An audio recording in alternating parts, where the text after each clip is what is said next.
we're going to remove the plastic panel in between the bumper and the grille and the lower air dam here. Sometimes removal of these plastic plugs can be a real big bear. If they strip out, what I do a lot of times, I will actually just go ahead and drill the center of the plastic out. Okay. Next, what we're going to do is, after we've removed the plastic plugs here on the top on both sides, it's kind of tough to slide this out and get it to the side. Now, what we do sometimes is you can actually pull up on this and remove it in between the bumper and the grille. What we're using here is an 18mm socket with a 3-inch extension. And it works really well to remove your front bumper or to loosen it to bring it forward.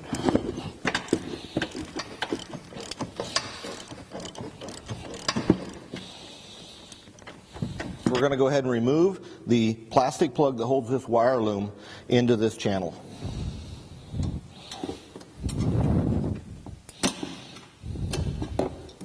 We'll just leave that there for now.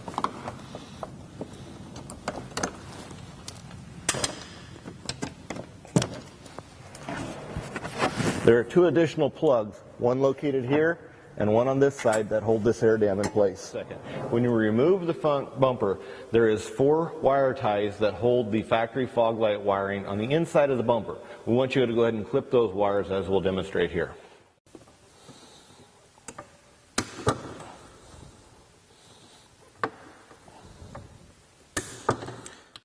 Okay, there's 2 different styles of fog lights, but they remove the same. You're going to push in on these factory clips here and go ahead and pull it out. Once you've removed the wiring, this will allow you to take the bulbs out of the unit. Go ahead and take your factory front bumper and set it to the side. Next, we're going to install the factory fog lights in the back of the rock hard 4x4 bumper.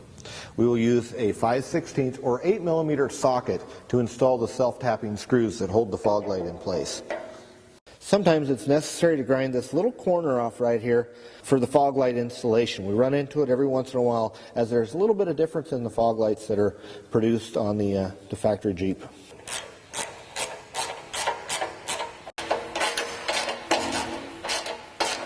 After you've installed the factory fog lights into the rock hard 4x4 bumper, we're going to go ahead and set it onto the frame of the Jeep.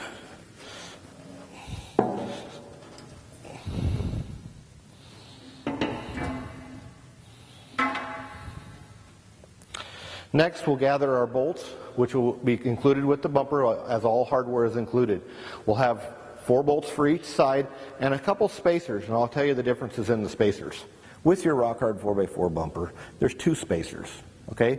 The longer spacer is used when we mount a standard, like a Warren winch or a Super Winch or any other winch manufacturers out there. Now, we give a shorter spacer also. The shorter spacer is used with the longer spacer when you have some of the import winches. The import winches, the way they're designed, stick a little bit further back, and it gets too close to the grill. This extra 1/2-inch spacer will give you the clearance need for that winch also. Next, you're going to go ahead and plate the bolt through the front of the bumper, reach around the back side, and install the spacer in between the end of the frame and the bumper. Okay? Then, you will install the washer and lock nut on the back side of the frame.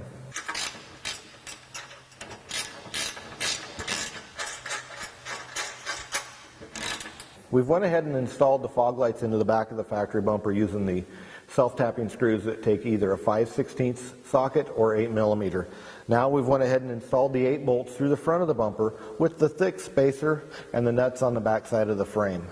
Next, we're going to go ahead and install the fair lead with the winch mount. Now the winch mount is bolted on with the winch, which we'll do here in a few minutes. We're going to go ahead and install our fair lead to the bracket.